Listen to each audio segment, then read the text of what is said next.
What up, fam? It's your boy. It's another day in the neighborhood. You know, it's one of those days. The party don't stop until it begins. But let's do what we do, because I come for me, you, and the crew. Now pull up, Pullman. The number you have dialed is not available at present. Please leave your message after the beep. Yeah, trendsetter, whoa, league of my own, it don't get better. No, read what I wrote, I'm a bestseller. Yeah, reach for my goals, hit it dead center, hit it dead center. Bullseye, hit it the most, there's no misses. Something like fish in a barrel, it's no different. Blindfold on me, I still got the most vision. Trendsetter told them before, but they don't listen. Afro Tug Nation. It's your boy, T3 Geek Town. Let's get down for the clown. But before we do that, let's get started and pay some bills. Like, subscribe, share, comment. Come talk to your boy. It's a small button for you, but a big button for your man. Woo! Lunch was good. 9 away from 300. Don't forget to hit that subscribe button and hit them likes. Keep them likes at 50% or higher. So let's do what we do. But you know where we came at, because it starts right here, bruh.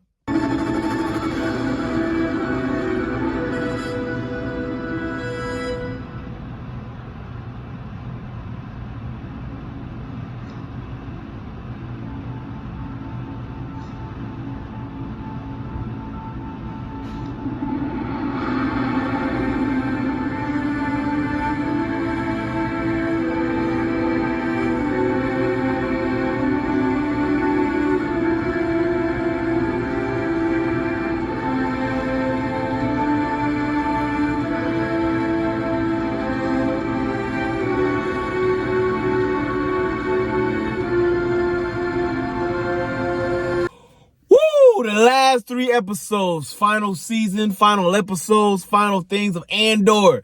And it did not fully disappoint. So, how many Afro picks does the entire season get? Second season of Andor gets 4.2 Afro picks. Yes, sir. 4.2 for season 2 of Afro picks. I can't say that the ending was weak, because it's kind of what we suspected. That you was going to end us where the movie Rogue One steps off. And Andor is going to head to that planet to go try to rescue the girl or the daughter of the man that helped create the Death Star. But it did do a lot of tying up some ends. Luthian was not in any of the movies and is not mentioned in any of the Rebel Alliance movies. Why is that? Because your man is dead. Yes, and his little protege had to come and disconnect him from the machine, because your girl Deidre had figured out that this boy was the #1 spy, and he had to kill himself to keep himself quiet, because he was not going to be tortured to give up the Rebel Alliance. Deidre herself finds out that she was hiding emails and information from the Empire, doing her own investigation, trying to get her name and everything in the lights of all things great, and found herself locked up in prison by the very regime that she was fighting for. Yes, sir. What else tie-ins did we find out? We find out that Bix is living her best life with Andor's child. Yes, she is back on that planet, that farming planet they were on, and she is raising her child, because, again, every 3 episodes that came in is 1 year later. So she had the baby, and the baby is kind of big. You know what I'm saying? So all those things went down. What else did we find out? We got a little backstory on Luthian and his protege, why they was out there, how did they meet, how he used to be a Rebel Alliance soldier. Why did he start the revolution? Because he was tired of seeing people killed up and jacked up and all the rest of these things. We also find out that the leader of the Empire, not named Palpatine, is out there running the entire investigation, trying to find out who all knows what. And then that's when he goes on back to the planet to go pick up the scientists that helped created the Death Star. And the guy hides his daughter, and his daughter meets up with Andor, and Andor takes her off to the planet. And then now we have the full events that goes about, which leads to the Death Star's creation and the death of most of the cast that you see. Which is why we're going to have so many off-script Star Wars movies that goes about. Now, oh my goodness. Mac and cheese. You gotta love it. Now, with all this information that's been given and all these side stories being made, they can branch off into the other portions of the galaxy and universe. We know that Mandalorian is not coming back until they make the movie. We know the Emperor Thrawn is about to do his thing. Ahsoka season 2. So we have so much Star Wars to get into, but Andor needed to tie in all these pieces. So this show, you're asking, yes, great question. What order does everything fall in now? So you got episodes 1, 2, and 3. Okay. Now, during episodes 3 and a little bit of Bad Batch and a little bit of Star Wars Rebels comes Andor, seasons 1 and 2, then Rogue One, then Star Wars 4, 5, 6, 7, 8, 9. Yes, absolutely chaotic. And you know what? I'm here all for it. I enjoyed it. I had a great time. I have to say, even though I enjoy well, I shouldn't say enjoy, but the episode I thought when the massacre of that planet was in full effect, and I thought that was the best episode. Actually, this last episode, the episode that started off these last 3 episodes, what was this? We did God, I can't even think of the episode name. But when Luthien died, and it'll show up at the bottom what episode this was. When Luthien died was probably the best episode because you got his backstory. You got the tail end. You learn how she became a rebel. You learn that he's raised her up as a child. You've seen all these things goes about. You learn about the robot. The robot was doing his thing, homie. Like that was like, yo, Cassian, why you put me in these situations? You know what I'm saying? Like I absolutely adored everything about this season. Great 2 episodes, great 2 seasons. I'm sorry. Great 2 seasons laid out for Andor. They're going to be a hard press to live up to it. I get it. A lot of people are like, wow, all this is happening.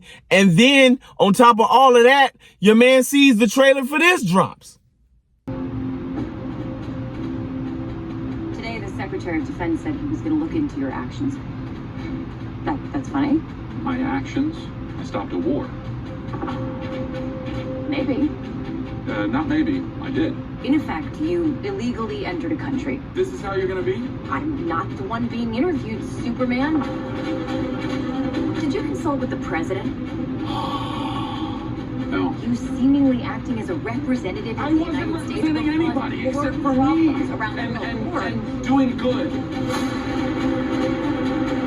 I would question myself in the same situation and consider the consequences. People were going to die.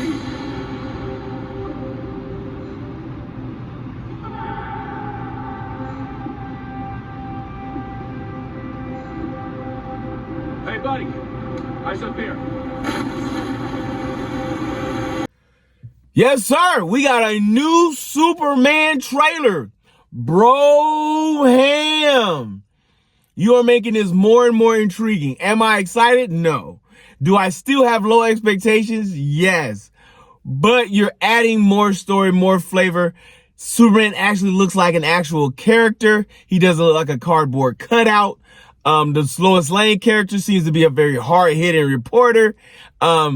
We're still going to be doing 2 years in. You get to see the engineer. You get to see the duplicate of Superman. You get to see Flag. If you've watched Creature Commandos or anything Suicide Squad, or heck, if you even watched Peacemaker, you know who Flag is. Amanda Waller. All these things come into effect. You have Mr. Terrific. You had Green Lantern. You got a little bit more of a Hawkwoman. So we got a whole lot going on in the DC universe.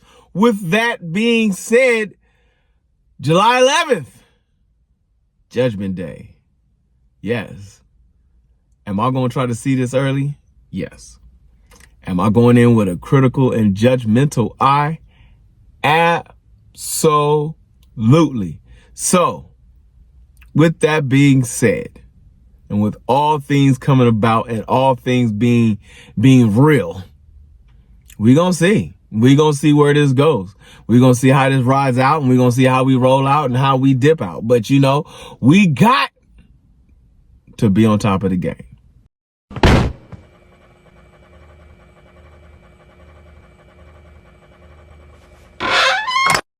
All right, folks. You know what it is? Thursday. Next day. My favorite day of the week because the party don't start until it begins. Oh! If you see your mans in the streets, hit them with the beats. Hit them with a jingle jangle, baby. Jingle jangle. This is how legends are made.